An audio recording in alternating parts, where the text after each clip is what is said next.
ahead and start. Okay. Hello, I'm Sean Bartelt. I'm president of the Sarasota League of Women Voters. And tonight I'm working from my phone because I have a cable and Wi-Fi outage here. So I'm holding my phone. So just to start, the league is nonpartisan but political. We just want everyone to know we do not support candidates or political parties, but we do take positions on specific policy issues. We have two missions: education and advocacy.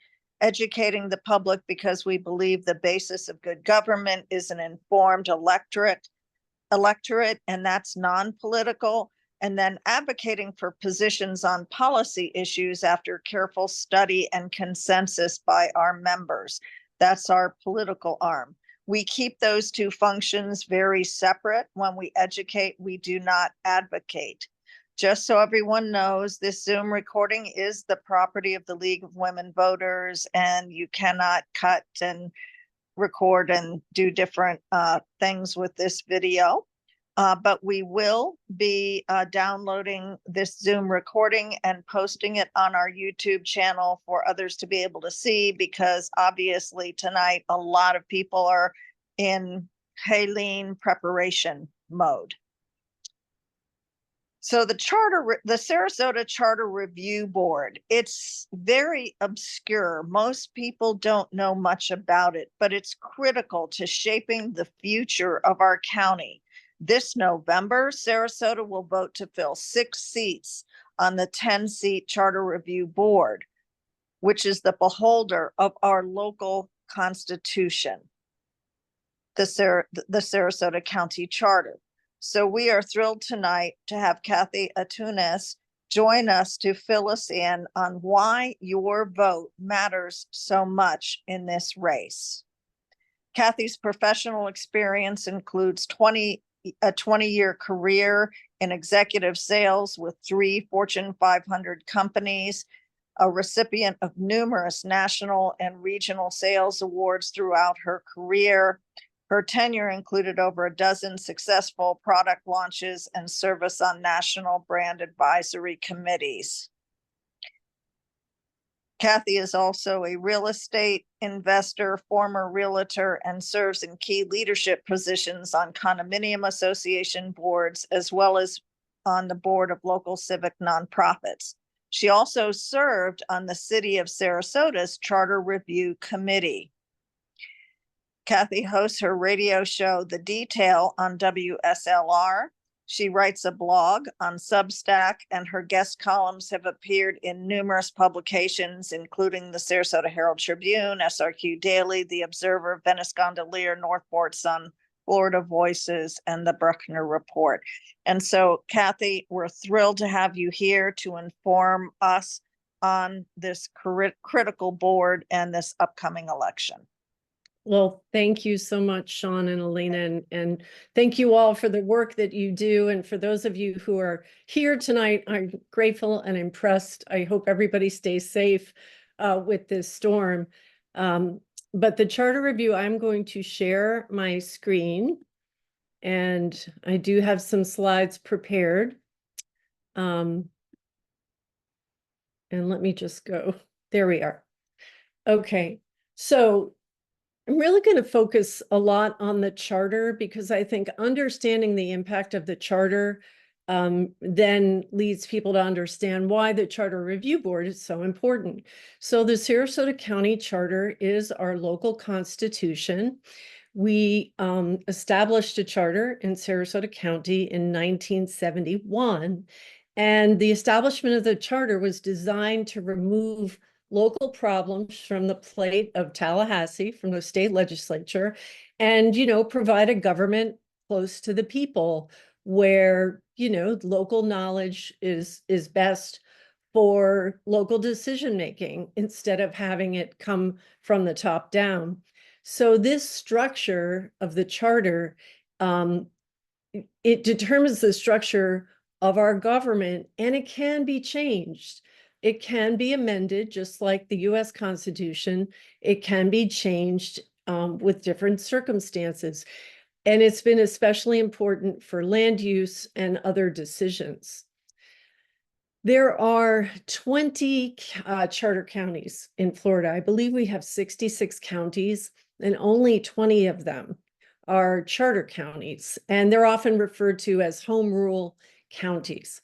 And so that, but importantly, when you look at the counties that have a charter, these counties are home to more than 75% of Florida citizens, of Florida residents. The legislatures gave counties the right to home rule in 1968.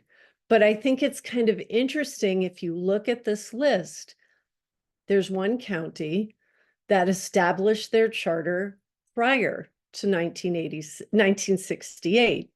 It's 1968, excuse me. And that was Miami-Dade County. So I think Miami-Dade probably decided it's better to beg forgiveness than ask permission. But they are the biggest county in Florida, and you could see why they felt it was important and probably had a great need, because they have so many municipalities, to establish their own county charter.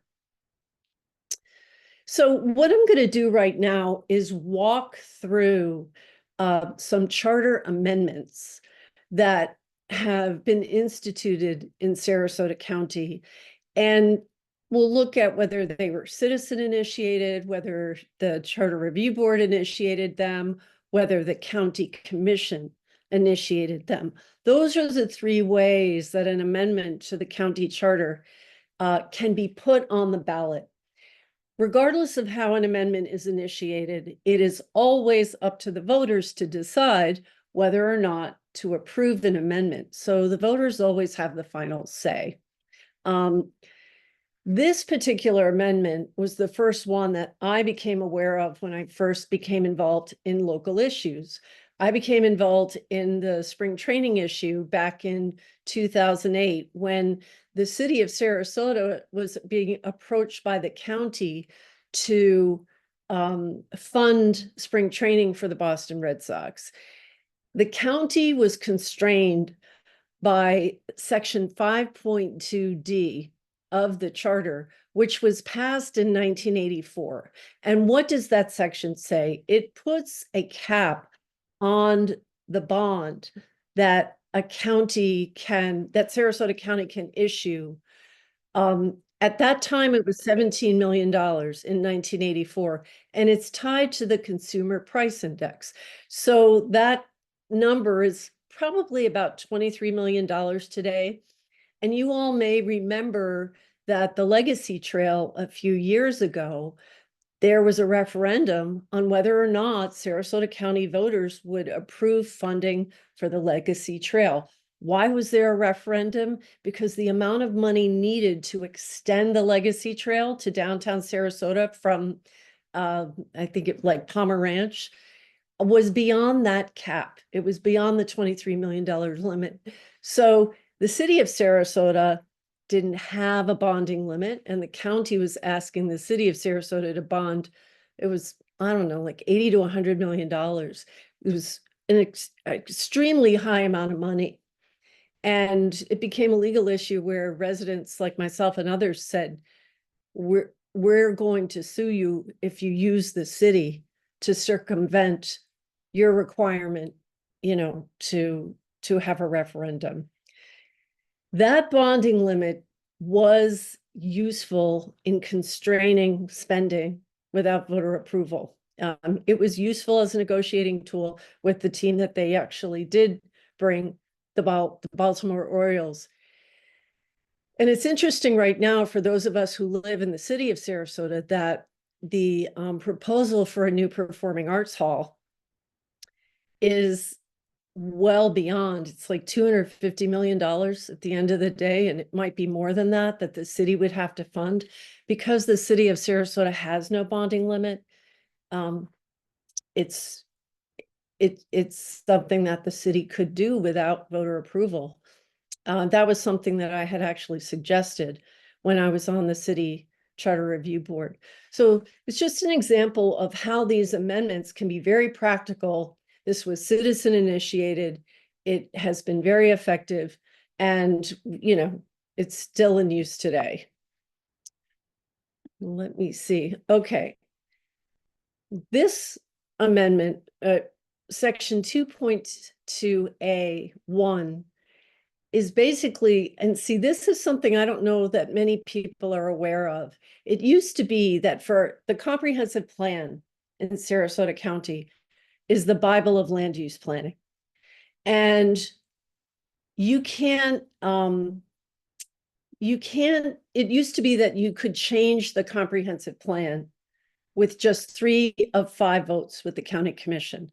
But back in November of 2007, voters in Sarasota County approved a charter amendment which requires what's called a supermajority vote. So not just 3 of the 5, but 4 of the 5 commissioners have to approve any comprehensive land use change. This has been a game changer. The most recent county commission vote, which is the primary, Tom Knight won against Neil Rainford. Why is this? How would this impact Siesta Key? Tom Knight's made it clear that he would not support mega hotels on Siesta Key. And now that it's Tom Knight and Sherry Thornton in the runoff, both of those candidates have pledged not to approve a density increase on Siesta Key, not to approve a comp plan change. Because of this amendment, if it weren't in place, we would still have very likely 3 of the 5 commissioners would approve mega hotels on Siesta Key. So that was a game changer amendment. Many of you may know Bill Zoller, Terry Turner, who is a former city commissioner, Bill Earl, who worked in Kona, so did Bill Zoller. This was their amendment that was really designed to protect our planning processes. And while a lot of people certainly, and I understand, I'm probably one of them, I am one of them, who thinks we've got a lot of overdevelopment here, I can promise you without this amendment, it would be much worse. So at last Monday's meeting, a week the 16th, the county commission backed off more requests for increases in density and intensity on Siesta Key. Why did they do that? Because they know they don't have the votes, right? I don't think that they've come to some eureka moment. They know they don't have the votes anymore, and so they're backing off. And this was an important citizen-initiated amendment in 2007 that is very effective in helping us today. Paper ballots.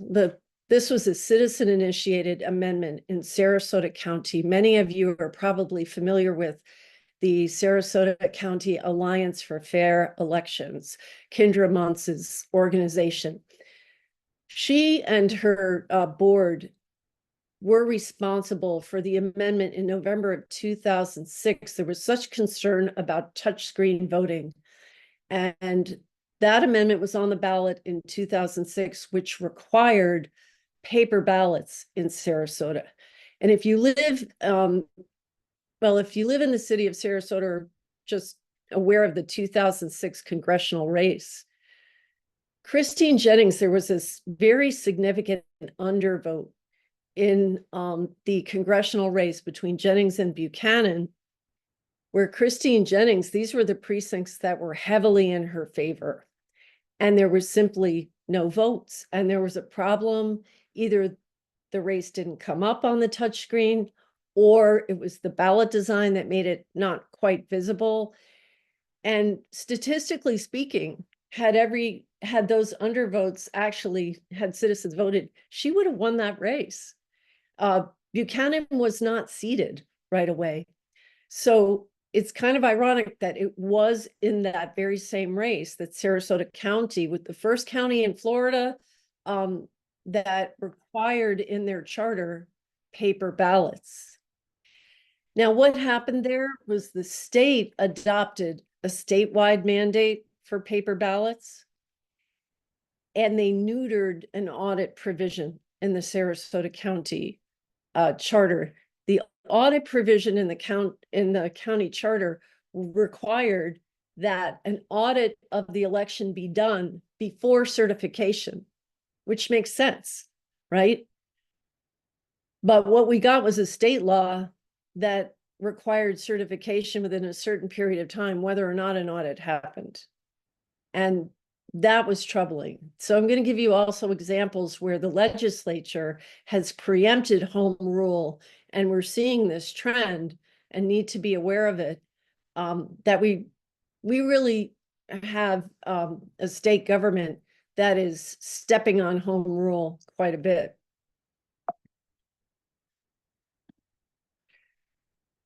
So Beach Road, many of you may remember, if you've lived here for more than five or 6 years, that the county vacated Beach Road on Siesta Key in May of 2016. What does that mean? Well, Beach Road was a road behind Siesta Key Village, where it was pretty much right next to the water, right next to Sunset Beach.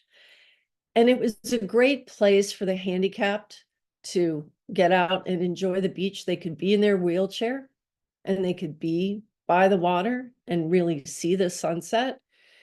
And there in the county comprehensive plan was a section that prohibited the county from vacating, basically giving up roadways that were next to any public waterway. This was a roadway or area that should be maintained in the public land trust. As far as public beach access, this was also important to residents, because at that time, less than 40% of Sarasota beaches were accessible to the public of coastline. So, you know, there's a big interest in protecting our beaches, beach access and water access. My cousin Tino put together the effort, what was called the Beach Road Amendments in 2018, and both of them passed. One was to rescind the vacation of Beach Road, and that passed with 65% of the vote. Another one was to prevent any future vacating or selling of roads near public waterways. That got 73% of the vote. I don't think any amendments have had more support than these two. Unfortunately, despite that strong voter support, the county litigated against the citizens, against the amendments, and they won. And I could talk about any of these issues for an hour in terms of what happened with each of them. But I think suffice it to say, perhaps a strategy like the one Lourdes Ramirez took against mega hotels, because both were comprehensive plan violations by the county commission. You know, you can always Monday morning quarterback. Perhaps that would have, her strategy, her legal strategy might have been more successful. But that was a case where we passed amendments, and unfortunately, our own government litigated against it and won. So this is a big one that in recent history, single member districts. This was a citizen-initiated amendment. And at this time in 2018, again, this was the Sarasota Alliance for Fair Elections, Kindra Munt's organization, and people were very concerned about overdevelopment, about what many of us saw as a developer-driven county commission, just extremely developer-friendly, special interest-friendly, not listening to the voters. So the amendment for single member district basically said, listen, we would like our county commissioners to be elected by district instead of at large. When you have to cover the whole county to run for one district as a county commissioner, it's pretty much like running for Congress. It's very daunting. You have to cover over 400,000 residents.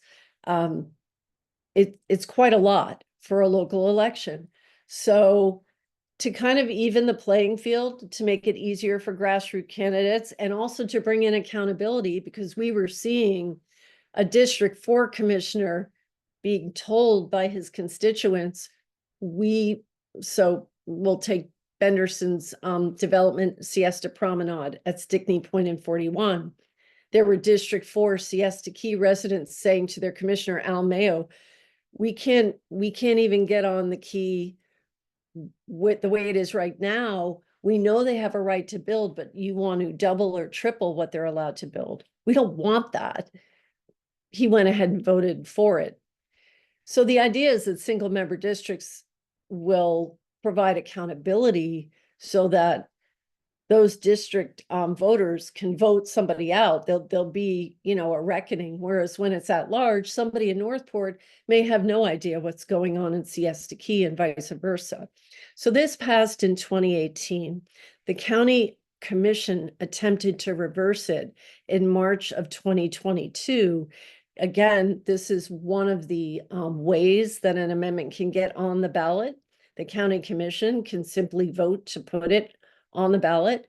The March 2022 referendum on the school tax, it also had the county commission's attempt to reverse single member districts, and the voters said no. I think grassroots candidates still have a better chance with single member districts. We're seeing it's still difficult for them to win. But in the most recent District 3 County Commission primary, my sources are telling me that Tom Knight had $600,000 behind him, and Neil Rainford spent $1 million to win that District 3 primary.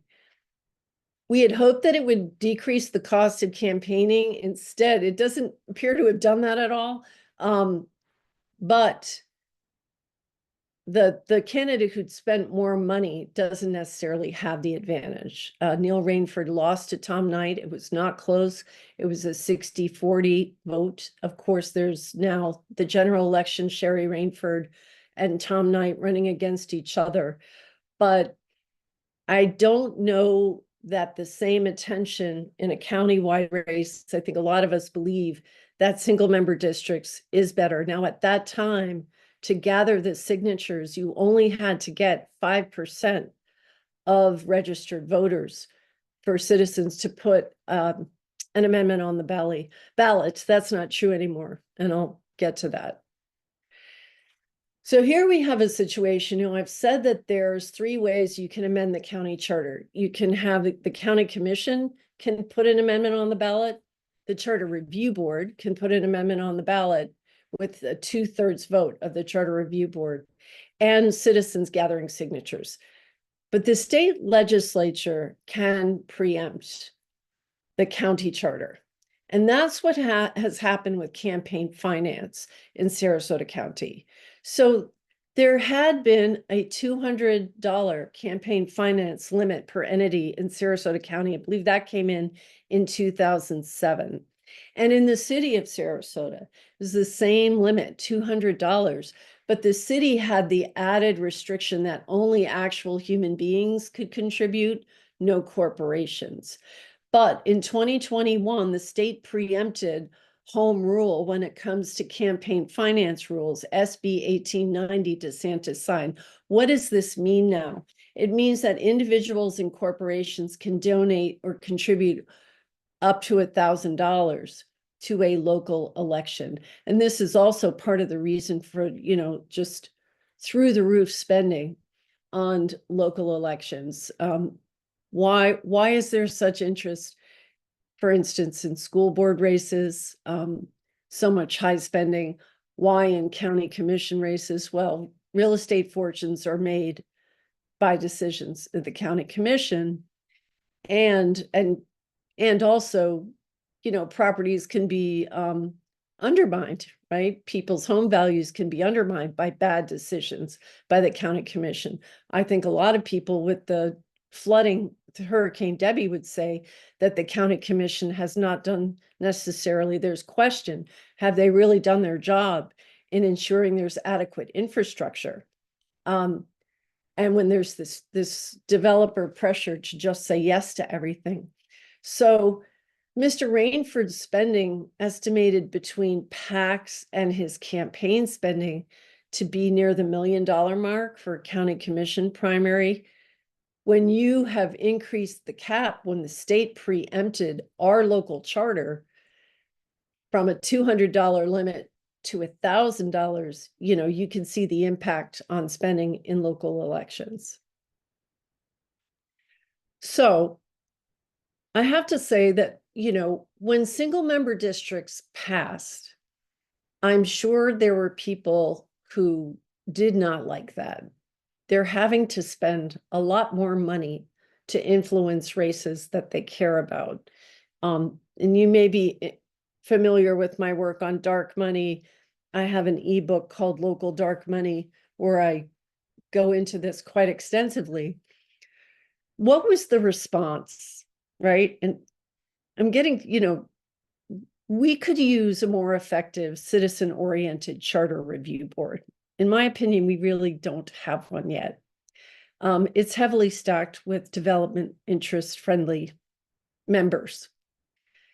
But the developer I think that they're under the influence of developers. The BCC is the Board of County Commissioners. They responded to the single member district amendment by attempting to rein in the citizens' ability to engage in home rule. How did they do that? They put an amendment on the ballot. They voted on this in August of 2020 to put it on the November 2020 ballot to increase the requirement from 5% of registered voters signing to put an amendment on the ballot to 10% of registered voters. So instead of having to gather 15 to 20,000 signatures, now citizens have to gather double that. So 30, 40,000 signatures. That's a lot more. Unfortunately, and I don't think they attempted this around 2013, and I don't think they even put it on the ballot. There was a pushback on this, or it might have failed. But it did pass in 2020. Unfortunately, Sarasota County voters, I think, must not have appreciated that they were voting to make it harder for them to engage in putting an amendment on the ballot. In 2022, the Board of County Commissioners were considering to require, and this was also brought in front of the Charter Review Board, to have 10% of registered voters from each particular district. So it wouldn't be enough to just get 10% of registered voters countywide. You would have to make sure you had 10% of voters from each individual district. And at that point, voters did recognize, no, we don't want to add that extra rule, and it was defeated. Term limits was a citizen-initiated amendment to the Sarasota County Charter. It passed in 1998. And at that time, citizens, a married couple named Dorothy and Frank Moore, sued, claiming that term limits for county commissioners are unconstitutional. The idea was that county commissioners are constitutional officers. And what does that mean? That the state constitution requires counties to have county commissioners. Well, the Board of County Commissioners in Sarasota, had they been truly representing their constituents, their job at that time was to countersue on behalf of their constituents to enforce the amendment. But we had some county commissioners who didn't really want to be term limited. And so they just sat on their hands and did nothing. And it languished there in that state for 14 years until the exact same scenario occurred in 2012 in Broward County. And the Broward County Board of County Commissioners did sue on behalf of their constituents. They actually represented their voters and they sued when somebody, they countersued when somebody said, oh no, same argument, it's not constitutional. So a group of us, multi-partisan and nonpartisan coalition of Sarasota County voters, joined the Broward County lawsuit, and that was, my name happened to begin with an A, so it was Cathy Antunes versus Sarasota County. And the Supreme Court of Florida upheld term limits, pretty much put to bed the argument that when you have home rule, these county commissioners are subject to the state constitution. They're not.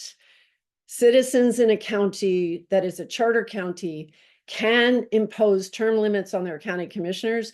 They went further than we asked them to. They said, not only can you do that, you can impose term limits on your school board members, on any, and the constitutional officers. If we wanted to put limits on our supervisor of elections, or the public defender, the property appraiser, the sheriff, the tax collector, the Supreme Court of Florida says, yeah, you can do that. We didn't even ask for that. So that was an example of how our local government undermined, once again, the vote of the people back in the late 90s. And, you know, over time, we were able to uphold, you know, the amendment that citizens passed. The Sarasota County Charter Review Board is actually the only elected county charter review board in the state of Florida. So of those 20 counties that have a charter review board, only Sarasota's is elected. And there have been attempts to have it be an appointed board rather than an elected board. There are 10 members, 2 from each county commission district. They serve staggered 4-year terms. As we said at the beginning of this the meeting, this time 6 members are up for election, 6 seats. It's my belief that over the years, what I've seen is this is stacked with kind of developer-friendly charter review board members. And there's an information gap, kind of like the hospital board has been, but people are waking up to the importance of the hospital board.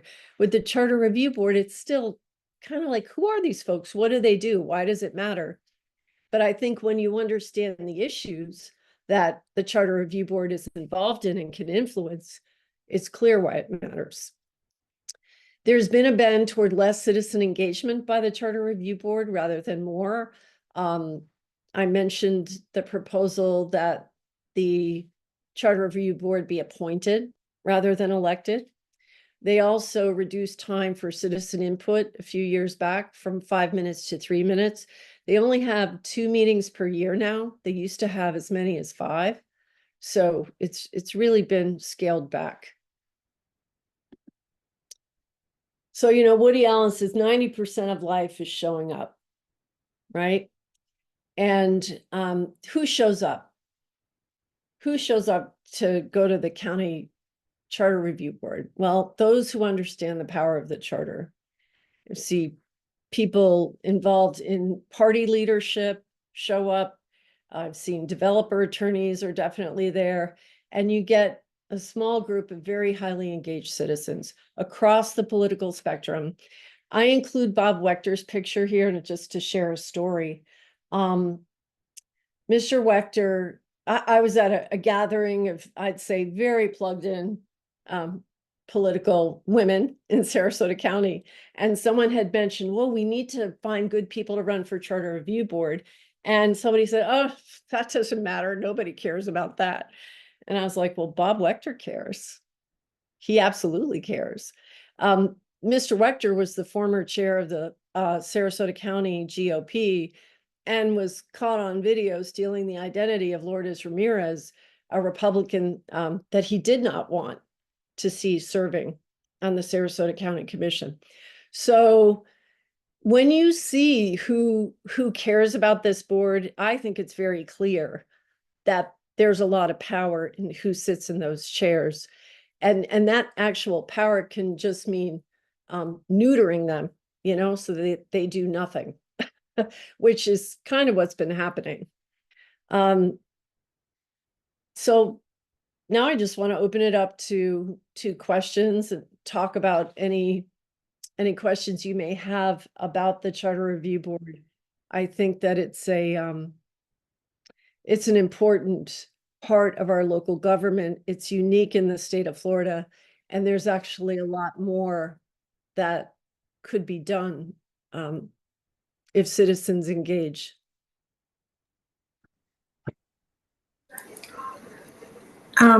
Cathy, would you like people to put their questions in the chat? Sure. And I'm trying to see how I can, there we go. Actually, I think it'd be fun to just talk, but if they prefer the chat, that's fine. But if you could unmute yourself, that'd be great too. Okay, it's a small enough group, I guess, if everybody can see or adjust their screen so that maybe it's a gallery view. And then if somebody wants to just raise their hand, they can use that icon as well and ask the question, or use the chat box. I'll keep my eye on the chat box. Well, maybe we could ask Robin what she thinks. She's running. Right. Robin, I think you just popped in, but I do see that somebody's hand is raised, so it looks like Brad. So Brad, can we unmute Brad? I'm here. Sorry. Oh, Brad, you need to unmute yourself. Brad, I don't know that. Can you hear me? Because I can't hear you. Okay, I think you can now. I Yeah. can hear you Yes, now. thank you. Yeah. I'm curious to ask you a little bit about what has been going on the review of paper ballots to audit, to check out the electronic results. I went with Kendra to several meetings on that, and I was very interested in it because this has a very clear relationship to safety in nuclear power plants, where you never allow to have a single way of accomplishing something that's important to safety. You want to have a backup, and it makes a tremendous difference. And I tried to bring that up in a couple of the meetings, and we never discussed it much. I just assumed that it was reinforcing the value of having paper ballots and doing an audit. And I thought this was going on from year to year, but from what you said, Cathy, I'm not sure. Is that not being done routinely? It's I want to be careful. I mean, the paper ballots, I know that when a recount is triggered and a candidate asks for a recount, they're certainly there to do a recount, right? And Pat Rounds is somebody that worked with Kendra Munst on the paper ballot amendment. And so I'm going by my memory and my review earlier today of the charter. The charter is very specific that the audit has to happen before certification. And the state preempted that piece of the amendment, so now it can't be enforced. And that is in the charter. It says that, that this was preempted by the state, so now it's not enforced. It's not enforceable. I think that I know I've had Ron Turner on my show a number of times. I know they are extremely careful and competent. I think he's probably, if not the best, one of the best supervisor of elections in the state of Florida.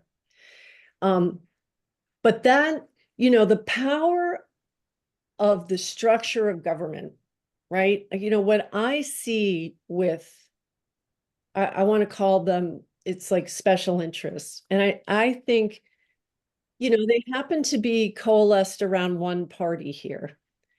But if the voter registration were with the other party, I think they'd be trying to infiltrate that party. You know, people who want to control the show are going to go where the votes are.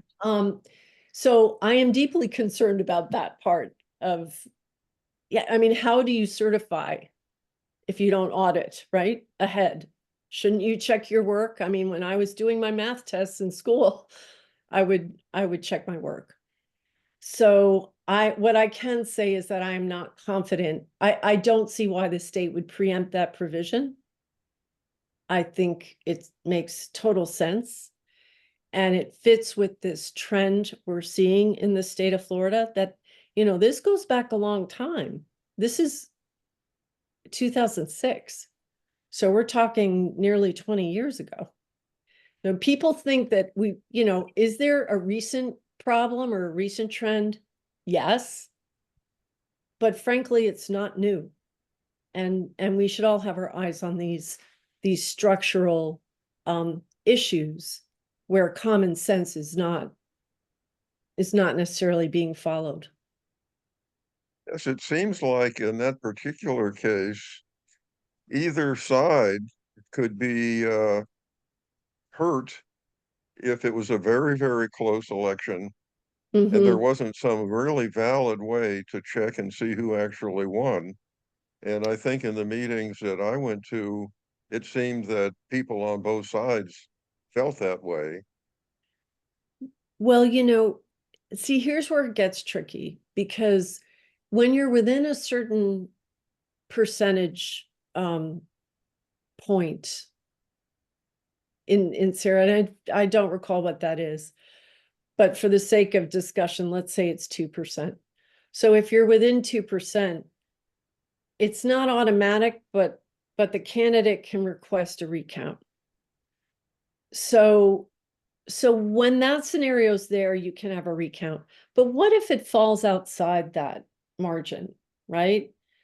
You would hope that there'd be an audit to ensure, right, that this was fair, or just, I mean, it's just a good practice, right, to do an audit before you certify. So, you know, that's the situation where I go, this isn't optimal. We should,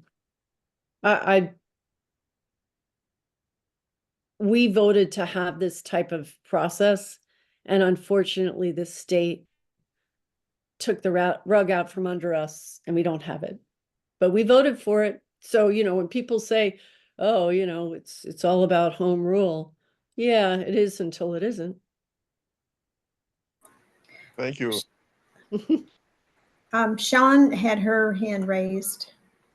Yes, so with preemption, because preemption affects all kinds of stuff that local counties and cities want to do, state preemption is the only way to address that through a citizens initiative, and changing the state constitution would be one question. And then my second question, so if we had a charter review board that was more citizen-based, listening to the community, what do you see as the number one change that might take place if that were to happen?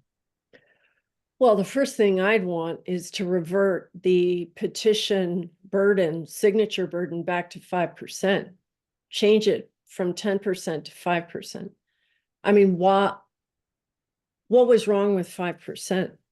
You know, this was, in my view, this was just sour grapes over single member districts. These folks don't like the citizen amendments because they're constrained by them. And they simply want to make it harder for us to engage in self-governance. So that would be, from where I sit, that would be the first thing. You know, and I would ask every single candidate, would you support an amendment that would bring us back to the 5% threshold of registered voters instead of 10? Yes, Yeah, right. Thank you. or less. Well, you know, yeah. But five is fair, I think. With a less restrained time period for collecting signatures, That, yeah, perhaps. you know, Because a citizen initiative, if Yeah. it's truly a citizen initiative, you know, should, yeah. and I've Can I learned just a lot. share to what you're saying, Robin? One of the things, and I didn't, like I said, any one of those issues I raised, it could be an hour discussion. But to your point, Robin, it wasn't just raising the number of signatures from 5% to 10%. It was also compressing the amount of time that you had to collect them and requiring that it be done, prior to the general election. There's been a push to put city elections. We saw that in the city of Sarasota, but these eliminating any special elections and putting charter amendments only at general election time because we want to save money. Well, one of the reasons I pay taxes is to fund elections. And there may be times when to engage in timely self-governance, you want to have an amendment before the next general election. So it was like solving a problem that didn't exist. We weren't spending gobs of money on special elections. It just that wasn't true. But also to compress the amount of time, it was open-ended. And I can see, okay, maybe, but it wasn't as if there was this big problem. It was just things were happening that these folks didn't like the supermajority requirement for comp plan changes that created a problem for developers, certain developers, not all. And this 5 to 10%, or the single member districts, actually. There are things that have passed that have definitely thrown a monkey wrench in the way certain folks want things done. And I think this was their response. And unfortunately, it did pass. Is Sandy, did you want to? We can't hear Sandy. Sandy, you need to unmute. She's muted. Yeah. You have to unmute. Sandy, can you unmute yourself?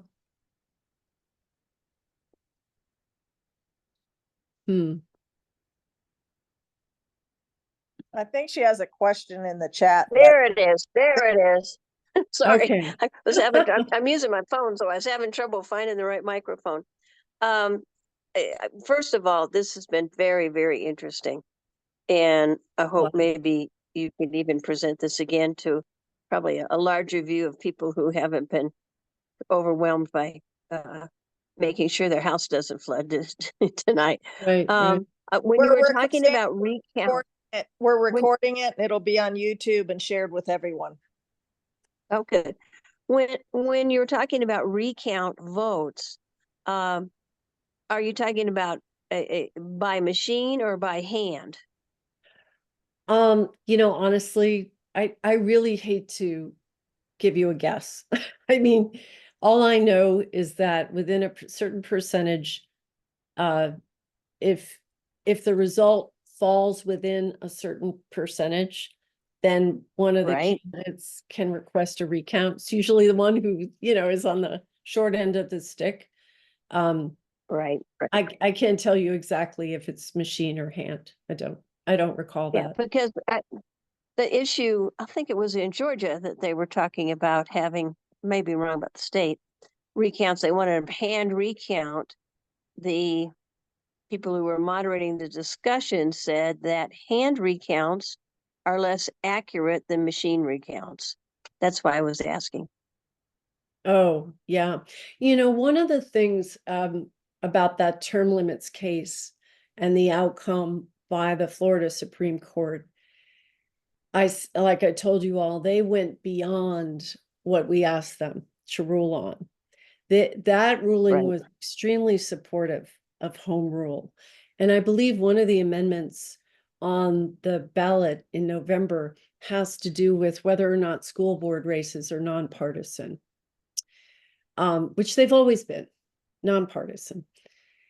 And it would seem to me that it's entirely legitimate, it should be, for a home rule county to make that decision, even if the state decides school boards, because the state mandates, in the absence of a charter, the Florida Constitution tells the counties, and it's in the state constitution, you have to have this kind of government. You have to have a school board, you have to have a tax collector, you have to have a county commission, all of that.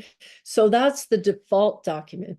But if you've created your own, what that ruling, the term limits ruling, says is if you've created your own, you have latitude as a county to make some decisions about these offices, even those that are so-called constitutional.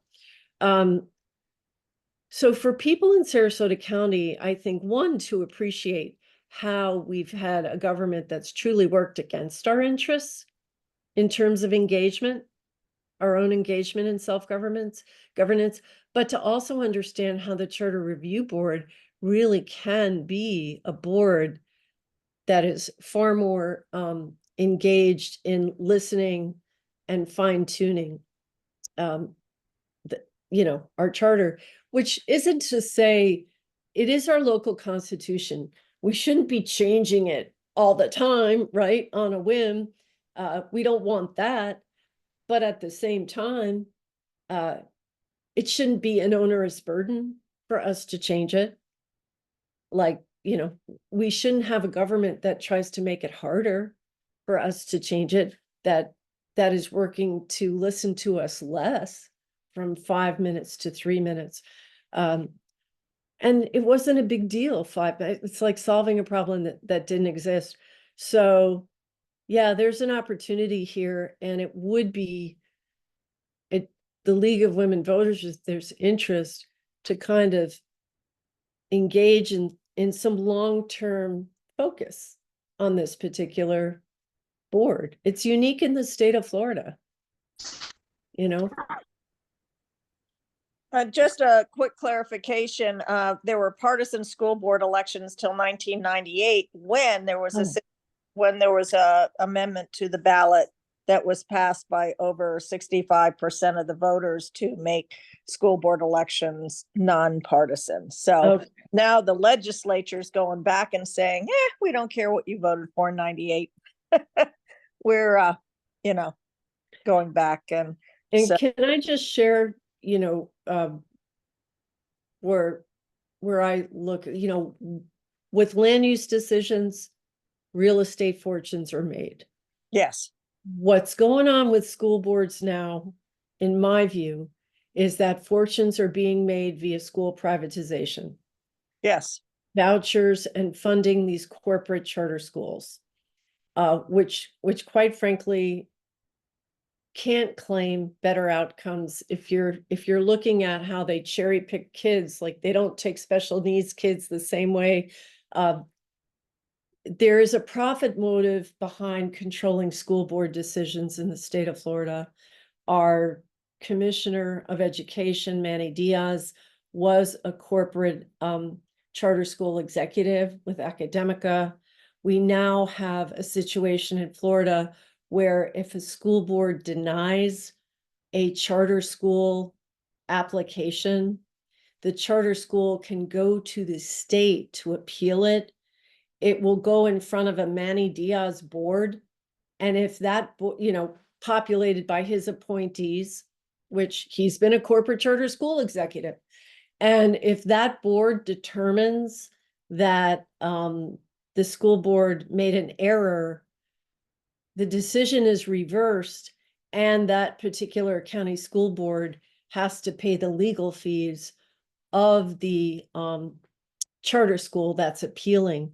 And this has been given as a reason for the most recent application to Sarasota County Schools was approved. And, one of the school board members said, I hear it was a very deficient application, full of problems, a really lousy job. And he said, I hear your concerns. I don't want us to be on the hook for legal fees. You know, without that provision, I doubt this man would have approved it. That was school board member Enos. So, you know, we're truly in a situation now where the folks who are looking to make government work for them, get in and rig the game or rig the rules to their benefit. And that's for profit. Those are for profit. That was a for profit charter school because there's nonprofit charter schools and for profit. But the vouchers, Yes, the it was. vouchers now are also going to pure private schools who have no proof that they're getting the job done the way that public schools have to do. So you've got public money going to vouchers for private schools where the outcomes are not, you know, they're not measured. not measured. And they're religious too, against Right. spending, violating separation of church and state, truly. Robin's had her hand up for a bit, and we're getting close to 7 o'clock. So I'm sorry to interrupt you, but Robin. Well, thank you. I wanted to thank Cathy, and I'd really like to sit down and talk with you, as I'm sure some of our other people running here would, because you have some of the history. And I've been trying very hard to actually get the history of our charter, because it's very interesting. If you know, the current charter is online.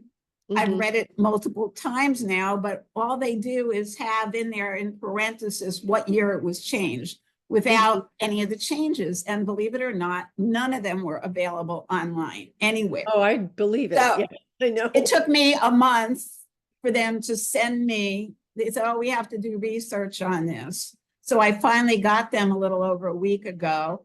And the most striking thing to me, the most incredible thing, the original charter from 1970.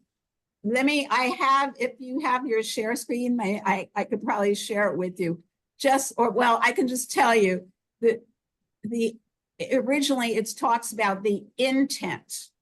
The intent was so that the residents here could pretty much not be under the control of the legislative missives of Tallahassee.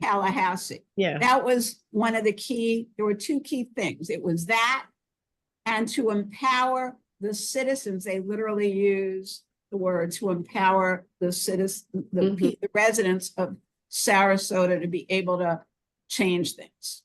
Yeah. So it was totally, and to do it easily. And it was much easier.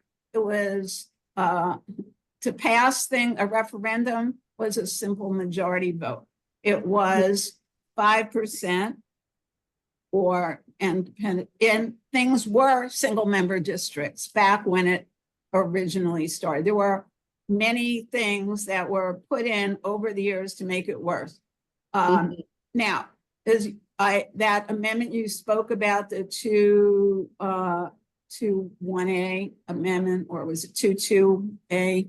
That amendment, the amendment that made it so that it's 4 and not a simple majority, that came in 2007, 5 years after the 2050 comprehensive plan, because what happened was they were getting away with so much in terms of violating that plan, that plan was already a compromise.